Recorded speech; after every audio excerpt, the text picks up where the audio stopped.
Good morning programming. আজকে যারা স্টুডেন্টরা আমার ইনস্টিটিউশনে পড়ছো, আমি Debashis Debnath sir, CBSE, ICSE এবং ওয়েস্ট বেঙ্গল যে হাই সেকেন্ডারি বোর্ড আছে তার এক্সাম গাইড হিসেবে আমি কাজ করছি। এবং আমার ইনস্টিটিউশনে যারা পড়ছো বিগত দিন ধরেও তাদেরকে বিভিন্ন স্টুডেন্ট ডেভেলপমেন্ট ওয়ার্কশপ বলে আমার কিছু ওয়ার্কশপ হয়। একটা হয় উইন্টার সিজনে ওয়ার্কশপ, আর একটা হয় হচ্ছে যখন আমরা একটা ক্লাস থেকে আরেকটা ক্লাসে উত্তীর্ণ হই, মানে একটা ক্লাসে শিফট করি, কারো 5 এ কেউ পড়ছে, 6 এ যাচ্ছে, 6 এ কেউ পড়ছে, 7 এ যাচ্ছে। তো এইভাবে যখন যাই তখন আমরা একটা ওয়ার্কশপ করি। তো এই ওয়ার্কশপের কারণটা কি? কারণ এটা আমার খুব জরুরি যে এই প্রবলেমগুলোকে, এইটা কেন করছি এই জায়গাটাকে ক্লিয়ার করা। কারণ গার্জেনদেরও প্রশ্ন হয় যে এই ধরনের ওয়ার্কশপ কেন হচ্ছে। যদিও প্রথমত বলে দিই যে ওয়ার্কশপগুলো মিনিমাম একদম, মানে কোনো ওয়ার্কশপ 250 টাকা পুরো কোর্সটা, কোনোটা 500 টাকা, কোনোটা 300 টাকায় আমরা করি। এই ওয়ার্কশপটার গুরুত্বটা কোথায় সেইটা বলার জন্য আমি আজকে এই ভিডিও বার্তাটা দিতে চাই, বিশেষত দিতে চাই গার্জেনদের। তো প্রথমত বলি যে আমাদের এইবার উইন্টার সিজনে যে ওয়ার্কশপটা আমরা করছি সেই ওয়ার্কশপটার ফার্স্ট যেটা 250 টাকার যে কোর্সটা রয়েছে সেটা হচ্ছে যে artificial intelligence and mathematical reasoning, এই ব্যাপারটা। তো এই ব্যাপারটা এই কারণেই যে একটা এআই কে আমরা ছেড়ে আর চলতে পারবো না। এখন আমরা কম্পিউটারের সাথে আমরা এআই, আর্টিফিশিয়াল ইন্টেলিজেন্সকে ওতপ্রোতভাবে জড়িয়ে ফেলেছি। কেউ না জেনে আমরা এআই কে ইউজ করছি, যেমন চ্যাট জিপিটি, জেমিনাই, এই ধরনের বিভিন্ন এআই কে আমরা ইউজ করি। আবার কেউ আমরা একটু টেকনিক্যালি জেনে শুনে করি। তো আমার কাজটা হচ্ছে যে একটা এআই একটা স্টুডেন্টকে, যত ছোট স্টুডেন্ট হোক, মিনিমাম 3 থেকে, সেই স্টুডেন্টদেরকে আর্টিফিশিয়াল ইন্টেলিজেন্সের মধ্যে মিনিমাম প্রম্পট ইঞ্জিনিয়ারিং বিষয়টা কি, কিভাবে প্রম্পট লিখতে হয়, মানে কিভাবে এআই কে বোঝানো হয়, বোঝানো উচিত, এবং এআইটা কিভাবে কাজ করে, এবং ইন ফিউচারে এআই এর গুরুত্বটা কোথায়, এই বিষয়গুলো যদি আমরা বিভিন্ন ক্লাসের মাধ্যমে এবং অনলাইন সিস্টেমের মাধ্যমে বুঝিয়ে দিই, তাহলে আমাদের সুবিধা হবে হচ্ছে যে এআই থেকে আমরা পারফেক্ট একটা রেজাল্ট পাবো। আমরা একটা গুগল সার্চের মতো করে জাস্ট একটা কথা লিখে দিলাম, তার আনসারটা পেয়ে যাচ্ছি, স্যাটিসফাই হচ্ছি, সেটা এই প্রিলিমিনারি জায়গায় ওকে। কিন্তু যখন আমি কোনো একটু ভালো কাজ করতে চাইছি তখন কিন্তু আমাকে প্রম্পটটা প্রপার লিখতে হবে, তার সাথে সাথে এআইটাকে বুঝতে হবে কিভাবে কাজ হয়। তো সেই কারণে আমি খুব সহজভাবে একটা অনলাইন কোর্স বানিয়েছি। সেই কোর্সটার উদ্দেশ্যটা হচ্ছে যে আমার স্টুডেন্টদেরকে এআই নিয়ে মোটিভেট করা এবং এআইটাকে এমনভাবে শেখানো যাতে তাদের এআই সম্পর্কে একটা ব্রড ভিউ থাকে এবং এআইটাকে খারাপভাবে ইউজ না করে সঠিকভাবে সঠিক জায়গায় ইউজ করা শেখা। এবং একটা প্রবলেম আমি আলোচনা করছি আপনাদের সাথে, সেটা হচ্ছে যে আমি দেখেছি অনেক স্টুডেন্ট ইংলিশ ভার্সনে পড়ছে, কিন্তু 4, 5 বা 3তেও তারা নিজের ভাষাতে নিজের যে প্রশ্ন উত্তরগুলো সেগুলো লিখতে পারছে না। ফলে কি হচ্ছে, হেডেক হয়ে যাচ্ছে, মানে বারবার মুখস্থের দিকে যাচ্ছে। তাহলে তাকে কি করতে হবে? তাকে বাংলাতে, যেহেতু আমরা বাংলা আমাদের মাদার ল্যাঙ্গুয়েজ, বা যার হিন্দি মাদার ল্যাঙ্গুয়েজ, তো সেই ল্যাঙ্গুয়েজে তাকে আগে বুঝে নিতে হবে বিষয়টা, তারপরে সেটা কনভার্ট করলে কিন্তু সোজা হবে। কিন্তু সেটা একদিনে হবে না, 1 বছর বা 8-9 মাস টাইম লাগে। কিন্তু তাহলে আমি এই যে এটাকে বুঝবো, কে বুঝিয়ে দেবে আমাকে? যে গার্জেনরা আছে তারা তো বিভিন্ন কাজে বিজি। তো আমি এআই এর সুযোগ নিতে পারি, আমি এআই এর সাহায্য নিতে পারি। মানে আমি জাস্ট 2 মিনিটে আমি ওটাকে বেঙ্গলি করে নিতে পারি, বুঝে নিতে পারি, তারপরে আমি নিজের ওয়ার্ডসে লিখতে পারি। তো এইভাবে শুধু এই প্রবলেম না, অনেক প্রবলেম আছে যেখানে আমরা খুব সহজে কম সময়ে আমি এই সুবিধাগুলো পেতে পারি। এছাড়াও নিজের জীবনের বিভিন্ন প্রবলেম, যেগুলো আমরা প্রজেক্ট করতে গিয়ে, বা ধরে নাও জেনারেল কোনো কাজ, যেটা আমি পড়াশোনা বাদেও যে কোনো কাজে, আমরা কিন্তু এআই এর সাথে কথা বলতে পারি। তো এই ধরনের জায়গাগুলোকে মোটিভেট করা, মাত্র 250 টাকায় আমরা একটা 48 জনকে আমরা সার্টিফাই করেছি। সার্টিফাই কি করেছি না, আমাদের ইনস্টিটিউট একটা অল ইন্ডিয়া বেসিস বোর্ডের সাথে যুক্ত।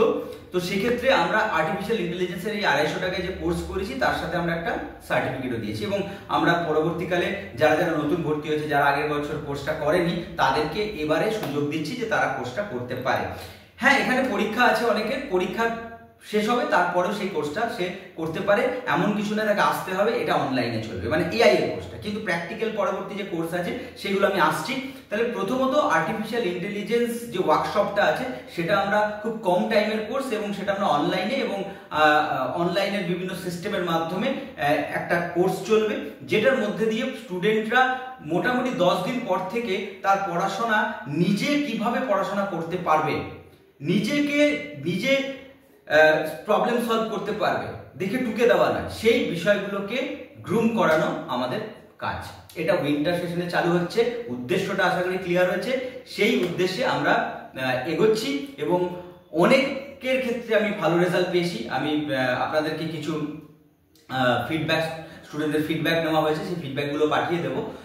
আশা করি সেগুলো আপনার ভালো লাগবে, এবং যদি মনে হয় আপনারা যাদের এআই সম্পর্কে জরুরি, এবং এটা সুবিধা হচ্ছে অনলাইন, মানে একজন নাম লেখালেই আপনি অনলাইনে সবাই মিলেই দেখতে পাবেন, সবারই কাজে আসবে, এটুকু বলতে পারি, মানে সে বড় হোক ছোট হোক সবার কাজে আসবে। এটা একটা গেল। এবারে সেকেন্ড চলে আসি, যে ওয়ার্কশপটা আমরা করছি HTML ওয়ার্কশপ। HTML কেন করছি? কারণ যারা প্রোগ্রামিং এখনো পাইথন, জাভা, সি এগুলো আমার কাছে শেখেনি, তাদের জন্য HTML মাত্র 300 রুপিসের ওয়ার্কশপটা আমরা চালু করেছি। এই ওয়ার্কশপটার উদ্দেশ্য হচ্ছে যারা একটু বড় তাদের ক্ষেত্রে, যারা 11-12 এ পড়ছে তাদের ক্ষেত্রে আমরা এটা বলছি যে তোমরা যদি HTML একটা প্রপার শেখো এবং একটা ওয়েব পেজ ছোট মতো তৈরি করতে পারি আমরা HTML, তাহলে HTMLটা দিয়ে কিভাবে ওয়েব ডিজাইন, ওয়েব পেজ মানে কি ইন্টারনেটে যে পেজ দেখতে পাই, এখন ইন্টারনেট ছাড়া তো আমরা চলতে পারবো না, তাহলে এই পেজগুলো কিভাবে তৈরি হয় সেই কনসেপ্টটা হচ্ছে। তার সাথে সাথে আমরা পরবর্তীকালে, মানে স্টুডেন্টরা পরবর্তীকালে কোনো কম্পিউটার সেন্টারে পড়ালে বা কম্পিউটার সেন্টারে গেলে বা যে কোনো জায়গায় গেলে তার মিনিমাম এই HTMLটা জানা দরকার, কারণ এই ছোটদের HTML গুলো আছে। এটা একটা ভিউ। আর ছোটদের কেন শেখানো হচ্ছে? কারণ তাদের এই লজিক বিল্ড আপের জন্য, যেটা আমাদের CBSE, ICSE বা ওয়েস্ট বেঙ্গল বোর্ড যে রয়েছে সেখানে প্রোগ্রামিং ল্যাঙ্গুয়েজ দেওয়া হয়েছে সফটওয়্যার তৈরি করার জন্য না, তাদের লজিক বিল্ড আপের জন্য, ম্যাথমেটিক্যাল কিছুটা আপগ্রেডেশনের জন্য। তো এইভাবে আমরা ছোটদেরকেও এই লজিক বিল্ড আপটা করানোর জন্য একটা প্রপার ওয়ের মধ্যে নিয়ে যাচ্ছি, এবং সার্টিফিকেট দেওয়া হচ্ছে, যেটা হচ্ছে যে আমাদের একদম সেন্ট্রাল গভর্নমেন্টের যে রেজিস্ট্রেশন আছে আপনারা হয়তো দেখেছেন, সেই সার্টিফিকেট। কেন সার্টিফিকেটটা দিলে সে একটা মোটিভেশন হবে, মোটিভেটেড হবে, এবং মোটিভেটেড হলে কি হবে, তার পড়াশোনায় আগ্রহটা বাড়বে, যে পরের বারে আমি আরেকটা কিছু শিখে নেব। তো এই বিষয়টার জন্য দেওয়া। এবং তাছাড়াও আরেকটা বিষয় আমি লাস্টে বলবো কি হবে আমাদের এইগুলো করে। থার্ড ওয়ান হচ্ছে যে আমরা পাইথনের উপর করছি, যারা আমরা পাইথন, C++ এবং হচ্ছে জাভা এবং এক্সেলে যারা রয়েছে, তো এদের উপর আমরা এদেরকে এই যারা এইগুলো শিখছে তাদেরকে আমরা সফটওয়্যার তৈরি করার একটা প্রোগ্রাম রেখেছি, ডেভেলপমেন্ট ওয়ার্কশপ প্রোগ্রাম, যেটাতে 500 রুপিস, কারণ এটা বেশ অনেকটা খাটনির ব্যাপার রয়েছে। এখানে একটা টিম ওয়ার্ক করে কাজটা করা হবে, কিন্তু কারো পরীক্ষাকে হ্যাজার্ড করা হবে না, কোনো প্রবলেম দেওয়া হবে না। পরীক্ষা শেষ হবে, তারপরে সে করবে, কার পরীক্ষা শেষ হয়েছে সে আগে শুরু করবে, ঠিক আছে? তো এটার উদ্দেশ্য হচ্ছে যে একটা স্টুডেন্ট এত প্রোগ্রামিং করছে কিন্তু তার অ্যাপ্লিকেশনটা কোথায় সেটা জানতে হবে। সেই কারণে তাকে এই অ্যাপ্লিকেশনের মধ্যে ঢুকিয়ে দেওয়া একটুখানি, একদম বেশি নয়, কারণ আমি চাই না কখনো স্কুলের পড়াশোনা ক্ষতি করে এটা তারা করুক। সুতরাং এই পুরো বিষয়গুলোই তাদের এই ফাঁকে পড়াশোনার ফাঁকে এটা যাতে করে নিতে পারে, একটা সফটওয়্যার তৈরি করলে তার মধ্যে একটা কনফিডেন্স আসবে যে আমি তো সফটওয়্যার তৈরি করতে জানি, তাহলে ছোট হলেও সে সফটওয়্যারটা একটা সফটওয়্যার। এবং এইগুলো কোথায় কাজে দেবে? আমার উদ্দেশ্য হচ্ছে প্রত্যেকেই, যারা এআই করেছে, যারা এক্সেলে করছে, বা যারা HTML করছে, পাইথন করছে, এদের প্রত্যেকটা প্রজেক্ট যেমন থাকবে প্রজেক্ট কপি, একটা সার্টিফিকেট থাকবে যে আমি এটা করেছি প্রমাণ হিসেবে, তার সাথে সাথে যেটা থাকবে সেটা হচ্ছে GitHub আপলোড থাকবে তাদের কাজ। কেন? কারণ হচ্ছে যে ইন ফিউচারে, এবং বর্তমানে এখন শুরু হয়ে গেছে, যে যখন আমরা জবে যাচ্ছি ইন্টারভিউ দিতে, তখন ইন্টারভিউতে বড় বড় কোম্পানিগুলো জিজ্ঞেস করতে চাইছে যে তুমি কি করে এসছো, এবার কি করে এসছো তার প্রমাণ কোথায়? তো প্রমাণটা এখানেই, যে আমি যদি গিটহাবে পরপর আপলোড করে রাখি ওয়েবসাইটে, গিটহাব একটা হচ্ছে ওপেন ওয়েবসাইট, যেখানে আমরা ওয়েব পোর্টাল, যেখানে আমরা আপলোড করে রাখতে পারবো আমাদের বিভিন্ন প্রজেক্ট কাজ, তাহলে কি হবে, সেটা যদি আমরা লিঙ্কটা দিয়ে দিই, তাহলে কি হবে, যে কোম্পানি আমাদেরকে হায়ার করবে স্টুডেন্টদের, তখন যে বুঝতে পারবে যে এ সত্যি কাজটা করেছে। হতে পারে যে তখন মনে নেই আর কাজটা, কিন্তু এই কাজটা করেছিল, এই কাজটা তার মানে এ আমাদের কোম্পানিতে নিলেও এই প্রোডাকশনটা আমাকে ভালো দেবে। তো এই বিষয়গুলো কিন্তু আজকালকার দিনে কোম্পানি চাইছে। আজকালকার দিনের ওই আমি একটা বায়োডাটা লিখে ফেলে দিলাম, এটা এখন পুরনো হয়ে গেছে। বায়োডাটা নয়, এখন চাইছে গিটহাব বা ইউটিউবে তোমার হচ্ছে প্রোফাইল আছে কিনা। ইউটিউবের ব্যাপারগুলো আমি পরে আসবো, কারণ এটা টাইম টেকিং ব্যাপার। এটা স্টুডেন্টদেরকে নিয়ে নিলে এতটাই মানে তারা ওর মধ্যে বোধ হয়ে যাবে যে ক্লাস করতে পার, মানে অন্যান্য পড়াশোনার এফেক্ট হতে পারে। সেই জন্য আমি ইউটিউবটা এখন শুরু করিনি। কিন্তু ওটাও একটা ব্যাপার যে ইউটিউব এখনকার দিনে শুধু ওই অনলাইনে পয়সা উপার্জন করার জন্য শুধু নয়, ইউটিউবটা নিজের প্রোফাইলকে তৈরি করার জন্য, যে আমি জীবনে কি করছি সেই বিষয়টাকে তুলে ধরা একজনের কাছে, সেটাও একটা বিষয়। এবং সেই ইউটিউবে যখন তার আপলোড করবে তার ভিডিওস, কিন্তু এটা টাইম টেকিং, এটা স্টুডেন্ট লাইফে করাটা উচিত নয় বলে আমি মনে করি। তাই এখানে শুরু করিনি, আমি গিটহাবটা শুরু করেছি। কিন্তু এই প্রোফাইলগুলো যত থাকবে তত সে নিজেকে একটা জায়গায় গিয়ে বেচতে পারবে উচ্চ দরে। আশা করি বোঝাতে পারলাম। আমার উদ্দেশ্য এটাই যে আমার স্টুডেন্টদেরকে একটা খুব ভালো পজিশনে নিয়ে চলে যাওয়া এবং তাদেরকে গাইড করা, তাদের লজিক্যাল ডেভেলপমেন্ট করা, তাদের ম্যাথমেটিক্যাল ডেভেলপমেন্ট করা। উদ্দেশ্য এটাই।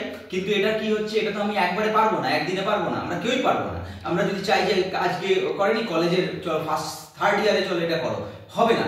সে একটাই প্রজেক্ট করতে পারবে থার্ড ইয়ারে। কিন্তু এটা যদি এই স্কুলের ক্লাসের ফাঁকে ফাঁকে আমরা কিছু কিছু প্রোগ্রাম এই ধরনের ডেভেলপমেন্ট করি, তাহলে কিন্তু আমাদের অনেকগুলো প্রজেক্ট হয়ে থাকবে পরপর। সুতরাং এখানে যেমন নলেজ বাড়বে, লজিক্যাল রিজনিং বাড়বে, সেরকম ভাবে কিন্তু আমাদের কনফিডেন্স বাড়বে এবং আমাদের একটা প্রোফাইল তৈরি হবে। তো এই পুরো ডিজিটাল প্রোফাইল তৈরি করা একটা স্টুডেন্টের এবং সম্পূর্ণভাবে তাদের আপগ্রেডেশন করার জন্য এই ওয়ার্কশপগুলো চলে। এই ওয়ার্কশপে কেউ করতেও পারে, নাও করতে পারে, কোনো অসুবিধা নেই। কিন্তু আমি এই বার্তাটা দিলাম যে আমাদের নভেম্বরের 16 তারিখ থেকে ওয়ার্কশপ শুরু হচ্ছে। যাদের পরীক্ষা আছে 17 তারিখ থেকে, তাদের পরীক্ষার পর আসবে। কিন্তু আমরা অ্যাডমিশনটা নেওয়া শুরু করে দিয়েছি, মানে তার নাম লেখানোটা শুরু করেছি। কারো ইচ্ছে নেই করার, কোনো প্রবলেম নেই, তারা এখানে তো পড়ছেই, ঠিক আছে। কিন্তু এই ওয়ার্কশপ যখন শুরু হবে তাদের টিম ওয়ার্ক ভাবে আমরা কাজ করব। এই বার্তাটা দেওয়ার জন্যই আমি এটা বললাম। আপনারা এটা শুনে নেবেন। যদি কারো কোনো কোয়ারি থাকে অবশ্যই আমার সাথে